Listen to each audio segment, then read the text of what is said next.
Comment et pourquoi avez-vous décidé d'écrire un livre anti-islam? Comment était votre vie spirituelle? En quoi croyez-vous avant? Quelle était l'expression la plus grave et la plus regrettable que vous aviez utilisée à l'encontre de l'islam? Quelle est la réaction des gens autour de vous lorsque vous êtes devenu musulman? Je me suis dit intérieurement, l'islam est un mensonge, l'islam est un danger. J'ai reçu plus de 2000 menaces de mort. Et à la fin, j'ai décidé d'écrire un livre anti-islam. Dieu, donne-moi un signe pour que je sois à 100% sûr que c'est le bon chemin. Je n'ai pas pu dormir pendant 2 jours, je ne pouvais pas l'accepter. C'était tellement étrange. Salam alaikum frère Jerome Van Claveren. Merci d'avoir accepté notre invitation et nous sommes heureux de vous avoir avec nous. Je veux d'abord vous demander qui est Joram? Yacoub Salam, Ahmed. Merci beaucoup pour l'invitation. C'est un grand honneur pour moi d'être ici. Joram Van Claveren est né le 23 janvier en 1979 à Amsterdam, dans une famille assez ordinaire, un père, une mère, un frère, pas de frère en fait, il est plus jeune, une sœur, un chat. À Amsterdam, je suis né et j'ai grandi là-bas dans une famille protestante pratiquante. Après avoir fini le lycée, j'ai étudié la religion comparée. J'ai été enseignant pendant quelques années. Il s'est passé beaucoup de choses aux Pays-Bas, surtout dans ma vie en ce qui concerne l'islam, quand on regarde la situation dans son ensemble. Je suis devenu politiquement actif pour le Parti de la Liberté, je suis devenu membre du Parlement et au final j'ai décidé d'écrire un livre anti-islam qui a commencé comme un livre anti-islam et s'est transformé en cette recherche de Dieu et ça a fini par ma conversion à l'islam. Comment était votre vie spirituelle? En quoi croyez-vous avant d'être musulman? Avant de devenir musulman, j'étais un chrétien protestant de l'église réformée. Nous lisons la Bible, nous avons tous des noms bibliques, on a été baptisés, on allait à l'église, etc., etc. Donc on est assez chrétien en un sens. Bien sûr, je croyais en un créateur, je croyais au paradis, à l'enfer, je croyais aux anges, aux révélations. Et bien sûr, ce qui sépare les chrétiens des musulmans, c'est que je croyais que Jésus-Christ était le Fils de Dieu. Ouais. D'une manière plus philosophique, je croyais qu'il était Dieu lui-même, bien sûr. Je croyais à la résurrection, à la crucifixion du Christ, bien sûr, et je croyais à l'expiation des péchés. Mais comme la Trinité est un concept très complexe, que vous y croyez ou non, c'est quand même très complexe, parce que s'il y a un Dieu dans la Bible, il est dit que Dieu est éternel, mais si vous êtes éternel et qu'en même temps vous mourrez, vous ne pouvez pas être considéré comme éternel et immortel en même temps. Donc c'était quelque chose que j'ai commencé à remettre en question quand j'étais un peu plus âgé, à 16-17 ans. J'ai commencé à considérer des sujets comme celui-ci qui n'étaient pas très logiques. J'ai parlé à beaucoup de prêtres, des prédicateurs, même des rabbins, et les réponses que j'ai eues n'étaient pas très satisfaisantes. Ça m'a rendu les choses un peu complexes et à la fin j'ai eu des doutes à propos de ce genre de choses, mais je me suis dit bien, je mets de côté tout ça et un peu comme un juge, j'admets ces témoignages de la Bible tout simplement, et peut-être que je ne suis pas assez intelligent pour avoir une vue d'ensemble, et puis je crois toujours en Dieu, je crois toujours que Jésus était une personne très importante, je crois qu'il était le Fils de Dieu, mais les détails, je les ai laissés de côté. Comment et pourquoi avez-vous décidé d'écrire un livre anti-islam? Après le lycée, je suis allé à l'université et j'ai fait de la religion comparée. Et la chose étonnante, je pense, c'est que mon premier jour à l'université, c'était le 11 septembre 2001. Je pensais déjà, ok, ces musulmans sont un peu fous et cette religion n'a rien de la vérité. Puis quelques années plus tard, il y a eu ce type aux Pays-Bas qui s'appelait Theo van Gogh.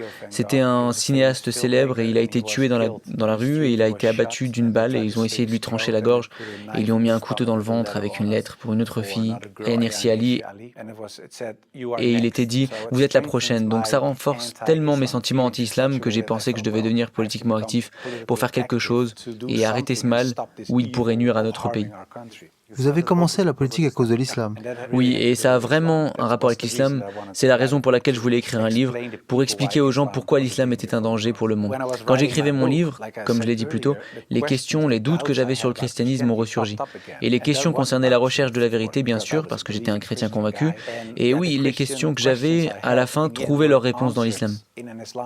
Bien sûr, quand j'ai commencé à écrire le livre, beaucoup de gens pensaient que c'était un livre politique, mais ce n'était pas vraiment un livre politique, c'était un livre religieux, parce que je voulais montrer aux gens pourquoi l'islam était un danger en tant que religion. Et je l'ai écrit d'un point de vue chrétien. Donc au début, j'ai fait une comparaison entre le concept chrétien de Dieu et le concept islamique. Donc je commence à comparer, mais comme j'avais ces doutes sur la Trinité et que j'ai vu le Tawhid, c'est-à-dire l'unicité de Dieu dans l'islam, je me suis dit ouais, ça sonne un peu plus logique. Et puis je me suis dit, je relis la Bible pour la voir, pour me rafraîchir la mémoire et répondre à la question, ok, pourquoi le concept de l'islam, le concept de Tawhid, n'est pas le concept chrétien. Mais quand je lisais l'Ancien Testament et que je jetais un œil à ce que le prophète de l'Ancien Testament disait, c'était un Dieu, un Dieu, un Dieu. Donc je me suis dit, bon, je vais regarder que les paroles de Jésus-Christ dans le Nouveau Testament à présent. Et puis il y a cette histoire dans le Nouveau Testament où un gars vient vers Jésus et il lui demande quelle est la chose la plus importante dans la vie. Comment puis-je gagner le paradis? Et il lui répond qu'il y a deux choses. Il dit, écoute, ô Israël, écoute, ton Dieu, le Seigneur est un. Et traite ton prochain comme tu aimerais être traité toi-même. Donc je me suis dit, même Jésus-Christ dit ici, ô Israël, ton Dieu est un. Donc j'ai pensé, eh bien ce concept musulman de Dieu semble plus logique, et c'est le même concept que je trouve dans l'Ancien et le Nouveau Testament. Et je sais que le christianisme en tant que religion enseigne autre chose, mais ce n'est pas le concept de Dieu que je trouve dans la Bible. Donc après des semaines et des semaines d'études, en lisant, en relisant toutes sortes de livres, je me suis dit en moi-même, d'accord, peut-être que cette unicité de Dieu est quelque chose qui est vrai, c'est comme ça que ça a commencé. Quelles ressources avez-vous utilisées pour faire vos recherches? Comme j'étais un peu choqué, j'ai commencé à écrire à plusieurs autorités religieuses sur ces questions, et l'une des personnes à qui j'ai écrit, c'était Sheikh Abdul Hakim Mourad. Il est professeur à l'université de Cambridge, mais d'une certaine manière c'était un peu étrange bien sûr, parce que j'étais politicien à l'époque, j'écrivais encore un livre anti-islam avec un but anti-islam, et je demande à ce professeur musulman d'un autre pays, pouvez-vous m'aider? Alors je lui ai dit que j'écrivais un livre, j'avais beaucoup de questions donc j'étais très simple. J'ai pensé à pourquoi l'islam promeut-il le terrorisme, pourquoi est-ce que l'islam est anti-femme, pourquoi est-il anti-chrétien, anti-peu importe. Après je pense 6 semaines, il m'a envoyé un email très complet et il a commencé à expliquer, il a directement répondu à beaucoup de mes questions, mais il a également dit vous devriez lire cet article, lire ce livre, demander à cette personne, et donc il était très exhaustif dans sa façon d'expliquer, mais à la fin, après avoir lu tous ces livres et articles et fait une comparaison entre les prophètes de l'Ancien Testament avec Mohammed, que la paix soit sur lui, je n'avais plus d'arguments pour dire qu'ils sont prophètes, mais lui ne l'est pas. Et je me suis dit, eh bien, si j'accepte Moïse pour ces raisons et que je ne peux pas accepter le prophète Mohammed, alors il y a autre chose. Donc je me suis dit, pourquoi est-ce que je ne pense pas qu'il est un prophète?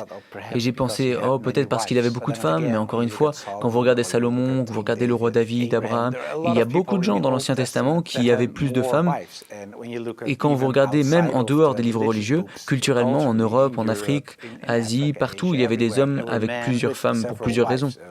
Donc je me suis dit en mon fort intérieur, bon, ça ne peut pas être une raison non plus. Et puis une par une, toutes ces raisons se sont effondrées et au final je me suis dit, ok, je dois soit admettre que tous n'étaient pas prophètes, mais je ne croyais pas ça parce que je me disais les choses qu'ils ont faites, qu'ils ont dites, les miracles qui se sont produits, etc. Ils l'ont prouvé parce qu'ils ont dit et ce qu'ils ont fait, donc ils sont prophètes. Et puis je me suis dit, bon alors je dois accepter que le prophète Mohammed est peut-être un prophète aussi. Donc je commençais à m'en douter. D'abord, j'ai pensé, c'est la personne la plus méchante que je connaisse à cause de l'histoire. Puis je me suis dit, bon, peut-être qu'il n'est pas si mauvais, mais ce n'est pas un prophète. Et à la fin, j'ai commencé à douter en me disant que peut-être il était un prophète. Ouais, ça m'a bien sûr amené à lire à nouveau beaucoup de livres. Et la chose que je pense être très sage de la part de Abdul Hakim Mourad, c'est qu'il a dit, les livres que vous lisez et qui contiennent ces arguments anti-islam sont écrits par des non-musulmans. Il a dit, si vous voulez en savoir plus sur le christianisme, vous ne lisez pas des livres d'athées. Vous commencez à lire des livres de chrétiens. Pourquoi pratique cela? Quels sont les arguments? Vous devriez faire la même chose avec l'islam. Alors, commencez à lire des livres islamiques, d'enseignants islamiques, d'érudits islamiques, etc. Puis vous verrez, si vous comparez les livres sur le même sujet de personnes musulmanes qui ont écrit ces livres et des non-musulmans, vous pourrez voir où ils se sont trompés, où ils ont traduit les mots dans le mauvais sens, parfois peut-être même pas exprès, mais juste parce qu'ils ne savaient pas. Où des éléments ont été ajoutés, où les éléments ont été écartés. Et à la fin, vous voyez, il y a cette autre religion quasiment qui a été créée à cause de toutes ces petites choses. Et c'est ce que j'ai fait, et c'est aussi ce que j'ai fait pour la vie du prophète, parce que j'ai lu un livre de Martin Lynx, La vie du prophète basée sur la source la plus ancienne de Mohammed, et il a été écrit par un converti, et sa façon de raisonner, sa façon de raconter, sa façon d'écrire me plaisait, parce que culturellement c'est la même chose. Comment aborder un certain sujet, etc. Et c'est la première fois que je ne le voyais plus en tant que seigneur de guerre, parce que c'est l'image que j'avais dans mon esprit, mais je le voyais comme un père, et je le voyais comme un ami, et un enseignant, et bien plus encore. Et donc ouais, j'ai vu la personne et son caractère et je me suis dit, eh bien, je ne peux pas dire grand-chose, mais je ne peux pas dire que ça n'est pas un homme bon. Donc son caractère m'a persuadé de lire plus et de vouloir en savoir plus. Qu'est-ce qui vous a le plus surpris en faisant vos recherches? L'histoire sur Hind. C'était comme un interrupteur, comme si je devais changer. Parce que Hind, c'était donc la femme de l'un des ennemis, Abu Sufyan, et d'une certaine manière, elle a donné de l'argent pour tuer Hamza, l'oncle préféré du prophète. Et c'est ce qui s'est passé sur le champ de bataille. Il a été tué, ils ont même défilé avec ses oreilles, ils lui ont coupé le nez et des trucs horribles. Donc le prophète était profondément triste, bien sûr, par rapport à ce qui s'est passé. Et des années plus tard, il est devenu puissant, il est arrivé au pouvoir à la Mecque. Puis il y a eu Hind. Et je lisais ce livre et je me suis dit, ok, maintenant elle se fait crucifier ou sa tête est tranchée ou quelque chose comme ça. Mais il a dit, eh bien je ne peux pas la regarder pour le moment, mais tout le monde est pardonné. Et si tu veux rester ici parmi les musulmans, c'est possible. Si tu ne veux pas, tu peux y aller, mais l'effusion de sang est finie maintenant. Et je me suis dit qu'elle a été pardonnée. Si vous pouvez pardonner à quelqu'un qui tue un parent, en particulier un oncle préféré, et qui commence même à défiler avec des parties de son corps pour montrer aux autres qu'elle vous humilie et ce que vous défendez, ça signifie que vous avez un caractère si exceptionnel. C'est très spécial. C'est quelque chose que vous ne voyez pas, et c'est ce qu'il a fait. Et je me suis dit que c'était un homme vraiment spécial. Et quand j'ai réfléchi à propos de ça, je me suis dit, j'ai les arguments pour dire qu'il est un prophète. Je vois son caractère, je vois la façon dont il a traité les autres, je vois comment il a traité ses ennemis, je pense qu'il est un prophète.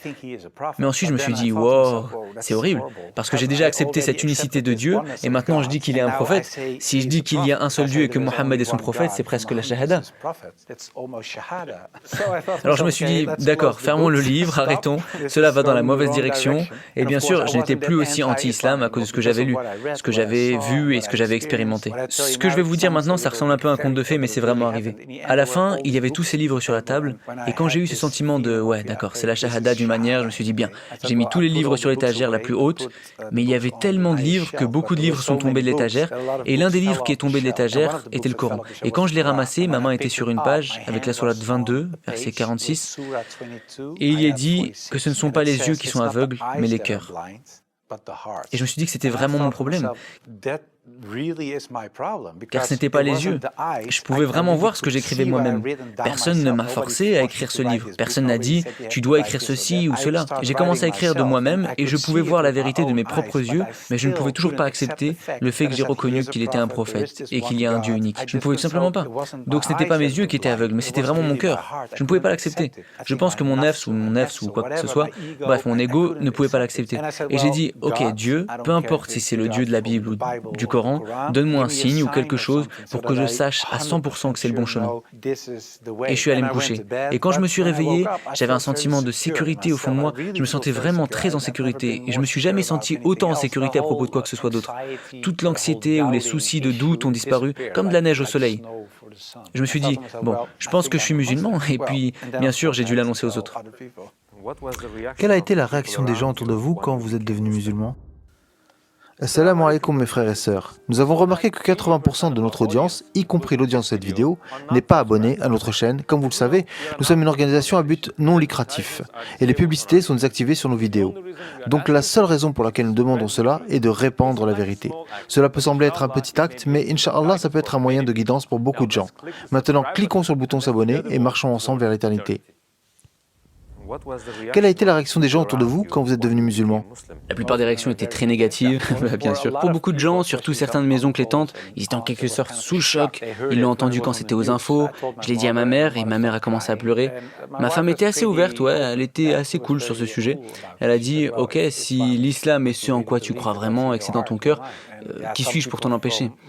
Et certaines personnes de mon ancien travail étaient vraiment agressives. J'ai reçu plus de 2000 menaces de mort de la part de personnes qui me soutenaient, bien sûr. Des gens qui ont voté pour moi. Les gens ont dit les choses les plus horribles. Nous allons violer ta femme, te tirer dessus.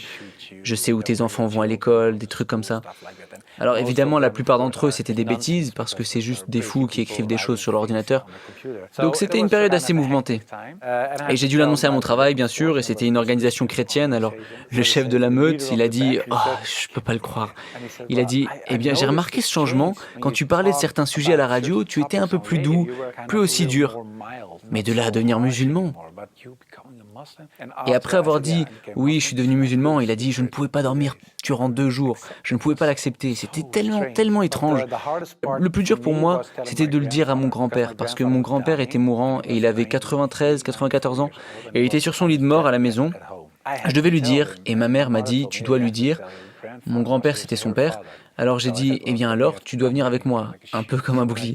Et quand j'ai dit, eh bien grand-père, je suis devenu musulman, il a fermé les yeux. J'ai pensé qu'il avait arrêté de respirer parce qu'il était si vieux. Et il a vraiment arrêté de respirer pendant un moment. Puis il a recommencé à respirer et il m'a regardé et il a dit, bien, au moins tu n'es pas devenu catholique. Donc c'est très drôle. La dernière chose, c'est quand mon ancien patron de la radio a dit « Ok, comment on peut être sûr que tu ne deviendras pas hindou un jour ou autre chose ?» Et je lui ai répondu, eh bien, je n'ai jamais choisi de religion à part cette fois, cette seule fois où je suis devenu musulman. Avant ça, je n'ai pas choisi ma religion. Je suis né dans une famille chrétienne, j'ai été élevé de manière chrétienne, et je suis très reconnaissant pour toutes les bonnes choses que ça m'a apporté, mais ce n'était pas ma décision. Et la seule fois où j'ai pris une décision, c'était en devenant musulman. Et c'était, comme je l'ai dit, je pense, la plus importante décision que j'ai prise. Et c'était la décision la plus rationnelle que j'ai prise. Je n'ai jamais mis des années et des années à décider d'une seule chose. Ça n'est arrivé que pour devenir musulman. Qu'as-tu ressenti quand tu as fait ta première salah? C'est bien sûr un beau moment, mais très étrange, parce qu'en tant que chrétien, tu n'as pas l'habitude de prier comme ça. Tu pries les mains jointes, peut-être à genoux devant ton lit ou autre. Mais je pense que c'est très beau quand tu te prosternes vraiment parce que tu t'inclines de la manière la plus profonde pour ton Seigneur. Donc c'est une belle chose. Donc c'est se montrer très humble, une belle chose, je pense. Et ça, ouais, ça m'a fait me sentir très heureux. Quels étaient les 3 plus grands défis auxquels tu as fait face lorsque tu t'es converti à l'islam? Eh bien, devenir musulman était bien sûr un grand défi parce que je devais le dire au monde et à la famille, c'était un grand défi. Et également la phase de réflexion à propos du fait qu'il serait difficile de devenir musulman parce que, surtout en tant que chrétien protestant, il n'y a pas tant de choses que tu dois faire religieusement parlant.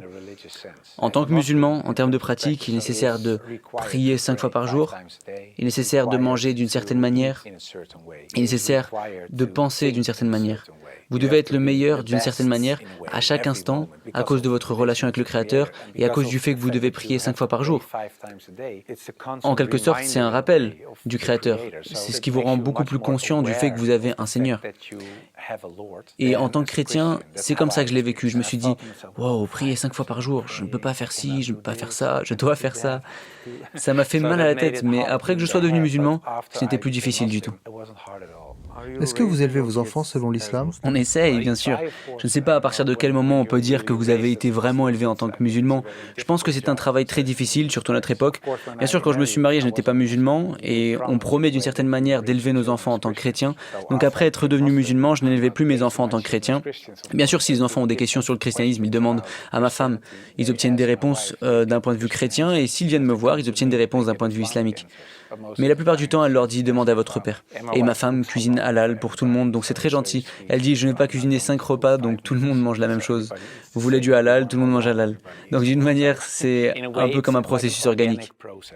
Quelle était l'expression la plus grave et la plus regrettable que vous avez utilisée à l'encontre de l'islam? Je pense que c'est l'islam est un mensonge, parce que c'est quelque chose que j'avais l'habitude de dire, que l'islam est un mensonge, le Coran est un poison. Mais quand j'ai dit l'islam est un mensonge, c'est toute la religion et tout ce qui va avec. Donc c'est un peu le plus haut niveau de jahiliya, d'une certaine manière. Ouais.